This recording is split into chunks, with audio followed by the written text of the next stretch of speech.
Hello दोस्तों, स्वागत है आपका हमारे यूट्यूब चैनल मरीन वर्ल्ड में। दोस्तों, आज के इस वीडियो में मैं आप लोगों को बताऊंगा कि अगर आप एसीपी बनना चाहते हैं तो कौन कौन सी बातें आपके लिए ज़रूरी हैं और कौन कौन सी बातें आपको ध्यान रखनी चाहिए। दोस्तों, वीडियो में आगे बढ़ने से पहले मैं आपसे रिक्वेस्ट करना चाहूँगा कि अगर आपने अभी तक मेरा चैनल सब्सक्राइब नहीं किया है तो इसे ज़रूर सब्सक्राइब कर लीजिएगा और अगर वीडियो अच्छा लगे तो इसे शेयर ज़रूर कीजिएगा। तो चलिए दोस्तों, इस वीडियो को स्टार्ट करते हैं। हमारे सामाजिक माहौल में अमन बरकरार करने के साथ कानून के नियम और सामाजिक अनुशासन को लागू करने में पुलिस का अहम योगदान रहता है। समाज में सुरक्षा को कायम रखने का प्रमुख दायित्व पुलिस पर होता है, जिसको सुचारू करने के लिए पुलिस विभाग के अंतर्गत विभिन्न स्तर के अफसर मौजूद होते हैं। इसमें कमिश्नर, जिला पुलिस अधीक्षक, पुलिस इंस्पेक्टर, एसीपी आदि शामिल होते हैं। अधिकतर बार आपने पुलिस विभाग के एसीपी अफसर के बारे में सुना होगा या पढ़ा होगा, जिस पद के विषय में आपको उतनी बुनियादी जानकारी नहीं होगी। अगर आप में से बहुत सारे लोग पुलिस सेवा से जुड़ने की इच्छा रखते हैं और ख़ासकर एसीपी का पद प्राप्त करना चाहते हैं, उन सभी के लिए यह वीडियो काफ़ी खास होने वाला है। यहाँ इस वीडियो के माध्यम से मैं आप लोगों को एसीपी पद हेतु आवश्यक पात्रता, इसका फुल फॉर्म, पद हेतु आवश्यक परीक्षा तथा परीक्षा के शिक्षाक्रम इत्यादि प्रमुख पहलुओं की बुनियादी जानकारी देने का हमारा प्रयास रहेगा। हमें विश्वास है कि इस जानकारी को जानने के बाद आपको काफ़ी लाभ होगा और इस विषय से जुड़ी आपके मन में सभी शंकाओं का समाधान हो जाएगा। तो पहले हम एसीपी का फुल फॉर्म जान लेते हैं। अधिकतर बार आपको एसीपी इस शब्द के फुल फॉर्म को जानने की उत्सुकता ज़रूर होती होगी। तो इसका सही फुल फॉर्म मैं बता दूं कि इसका सही फुल फॉर्म होता है असिस्टेंट कमिश्नर ऑफ पुलिस। मुख्य रूप से इसका हिंदी अनुवाद होता है सहायक पुलिस आयुक्त, जो कि पुलिस विभाग का उच्च स्तर का पद होता है। भारतीय पुलिस सेवा द्वारा चयन किए गए उम्मीदवारों को प्रमुखता से इस पद पर नियुक्त किया जाता है, जिससे संबंधी अधिक जानकारी हम आपको इस वीडियो में आगे देंगे। अब हम एसीपी पद के चयन हेतु संक्षिप्त में पहले जानकारी प्राप्त कर लेते हैं। आपको बता दें कि यहाँ आपके पास दो प्रमुख मार्ग होते हैं जिसके द्वारा आप इस पद को प्राप्त कर सकते हैं, जिसमें भारतीय पुलिस सेवा में अगर आपका संघ लोक सेवा आयोग द्वारा चयन होता है तो कुछ समय पश्चात आप इस पद पर नियुक्त हो सकते हैं।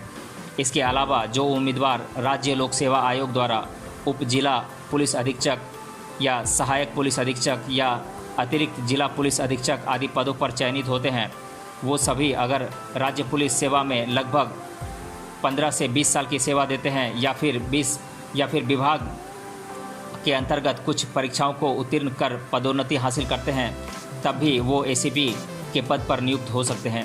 किसी भी हाल में उम्मीदवार सीधे तौर पर एसीपी का पद प्राप्त नहीं कर सकता है। उन्हें दिए गए विकल्पों द्वारा ही प्रयास करने होते हैं और अंततः इस पद को प्राप्त किया जा सकता है, जो कि भारतीय पुलिस सेवा में काफ़ी प्रतिष्ठित पद होता है।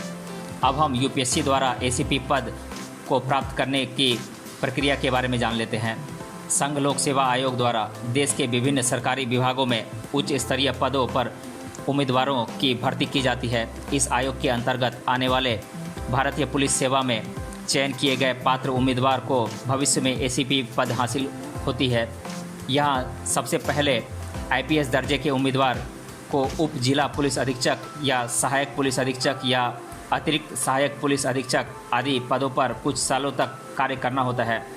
इन पदों पर कार्य करते समय जिन अफसरों का सेवा काल उत्कृष्ट रहता है, यानी कि बहुत अच्छा रहता है, तथा जिन्होंने समझदारी, समय सूचकता, कठिन परिस्थिति में सराहनीय कार्य किया होता है, उनको विशेष पदोन्नति द्वारा एसीपी पद पर नियुक्त किया जाता है। अब मैं आप लोगों को संघ लोक सेवा आयोग यानी कि यूपीएससी द्वारा भारतीय पुलिस सेवा से जुड़ने हेतु आवश्यक पात्रता की जानकारी दे देता हूं, जिससे आपको इस प्रक्रिया को समझने में आसानी होगी। तो ये पात्रताएं हैं: इच्छुक उम्मीदवार की न्यूनतम आयु 21 साल तो अधिकतम आयु 32 साल होना आवश्यक होता है, जिसमें भारतीय संविधान द्वारा दिया जाने वाला जातिगत आरक्षण लागू होता है। इसके अनुसार ओबीसी वर्ग को 3 साल तो एससी एसटी वर्ग को 5 साल की आयु छूट दी जाती है। यह सामान्य वर्ग के लिए 32 साल ही होती है।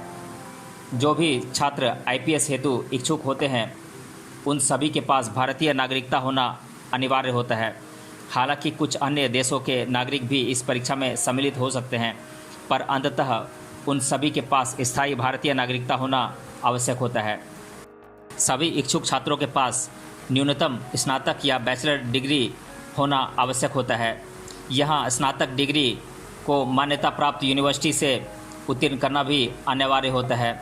यहाँ सभी शिक्षाधारा से स्नातक उत्तीर्ण छात्र इस परीक्षा हेतु पात्र होते हैं।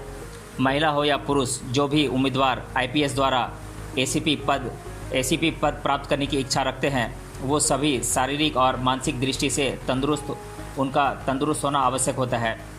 यहाँ पुरुष उम्मीदवार की न्यूनतम लंबाई 165 सेंटीमीटर तथा सीने की चौड़ाई 85 सेंटीमीटर होना आवश्यक होता है।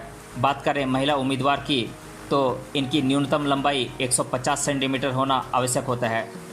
यहाँ पूर्व परीक्षा यानी कि प्रीलिम्स और मुख्य परीक्षा यानी कि मेंस तथा इंटरव्यू के चरणों से गुजरकर आईपीएस हेतु चयन होता है, जिसमें पुलिस के प्रशिक्षण के बाद पद पर नियुक्ति की जाती है। शुरुआत में भारतीय सेवा में चयनित हुए उम्मीदवारों को उप जिला पुलिस अधीक्षक या सहायक पुलिस अधीक्षक या अतिरिक्त सहायक पुलिस अधीक्षक आदि पदों पर नियुक्त किया जाता है, जिनको पदोन्नति द्वारा एसीपी पद दिया जाता है। अब हम राज्य लोक सेवा आयोग द्वारा एसीपी बनने की प्रक्रिया को संक्षेप में जान लेते हैं। भारत के लगभग सभी राज्यों में स्वतंत्र राज्य लोक सेवा आयोग होते हैं, जिनके द्वारा हर साल संबंधित राज्य के पुलिस विभाग में उच्च स्तरीय अफसर पदों हेतु भर्ती प्रक्रिया को पूरा किया जाता है। इनमें से जो उम्मीदवार उप जिला पुलिस अधीक्षक, सहायक पुलिस अधीक्षक या अतिरिक्त सहायक पुलिस अधीक्षक आदि पदों पर चयनित होते हैं, वे सभी लगभग 15 से 20 साल की सेवा काल को पूरा करने के बाद एसीपी पद पर पदोन्नति द्वारा नियुक्त किए जाते हैं। यहाँ आप जिस भी राज्य के निवासी हैं, वहाँ के राज्य लोक सेवा आयोग से संबंधित पात्रता और अन्य जानकारी को आपको स्वतंत्र रूप से जांचना होगा, क्योंकि प्रत्येक राज्य के पात्रता और अन्य मानदंडों में थोड़ा बहुत अंतर देखने को मिलता है। तो यहाँ बेहतर है कि आप इस विषय से संबंधित जानकारी को सावधानीपूर्वक पढ़ें और पुलिस विभाग के भर्ती हेतु आवेदन करें। अब हम एसीपी पद हेतु शिक्षा क्रम यानी कि इसका सिलेबस जान लेते हैं। जैसा कि हमने आपको पहले ही बताया है कि इस पद हेतु आपको संघ लोक सेवा आयोग यानी कि यूपीएससी के भारतीय पुलिस सेवा द्वारा चयनित होना होता है। इसके अलावा राज्य लोक सेवा आयोग द्वारा आप एसीपी पद हेतु प्रयास करने की सोच रहे हैं, तो आपको राज्य के लोक सेवा आयोग के आधिकारिक वेबसाइट पर जाकर इसके लिए आवश्यक सूचना जुटाना आपके लिए ज़रूरी हो जाता है। मैं आप लोगों को फिर से बता दूं कि सीधे तौर पर इस पद हेतु कोई परीक्षा नहीं होती, क्रमबद्ध तरीके से आपको ये पद प्राप्त करना होता है। अब मैं आप लोगों को एसीपी पद हेतु दी जाने वाली सैलरी के बारे में बता देता हूं। एसीपी पद पर कार्य कर रहे व्यक्ति को प्रतिमाह लगभग 84,000 रुपये से लेकर 95,000 रुपये तक की सैलरी दी जाती है, जो कि लगभग पूरे भारत में एक जैसी होती है। कहने का तात्पर्य यह है कि इसमें राज्य के अनुसार ज़्यादा अंतर देखने को नहीं मिलता है। अब मैं एसीपी पद के बारे में छात्रों द्वारा अधिकतर बार पूछे जाने वाले प्रश्नों को एक एक कर मैं आप लोगों को बता देता हूं। तो पहला प्रश्न है, एसीपी और डीसीपी में कौन सा पद उच्च होता है? तो मैं बता दूं कि तुलनात्मक दृष्टि से देखें तो डीसीपी पद एसीपी पद से उच्च स्तर का होता है। और दूसरा प्रश्न है, मुझे एसीपी का फुल फॉर्म बताएं। तो मैं बता दूं कि एसीपी का फुल फॉर्म होता है असिस्टेंट कमिश्नर ऑफ पुलिस। तीसरा प्रश्न है, एसीपी बनने हेतु कौन से विभिन्न मार्ग उपलब्ध होते हैं? तो मैं बता दूं कि संघ लोक सेवा आयोग के भारतीय पुलिस सेवा द्वारा चयनित होकर कुछ वर्षों की पुलिस सेवा के पश्चात एसीपी पद पर नियुक्ति होती है। और दूसरा तरीका है राज्य लोक सेवा आयोग द्वारा राज्य पुलिस विभाग में नियुक्त होने के बाद लगभग 15 से 20 साल की सेवा के पश्चात एसीपी पद पर नियुक्ति की जाती है। चौथा प्रश्न है, क्या एसीपी पद हेतु सीधे तौर पर भर्ती हेतु कोई परीक्षा मौजूद है? तो मैं बता दूं कि सीधे तौर पर इसके लिए कोई परीक्षा नहीं होती है। पांचवा प्रश्न है, क्या महिला उम्मीदवार को एसीपी पद हेतु नियुक्त किया जा सकता है? तो मैं बता दूं कि हाँ, एसीपी पद पर महिलाएं नियुक्त की जाती हैं।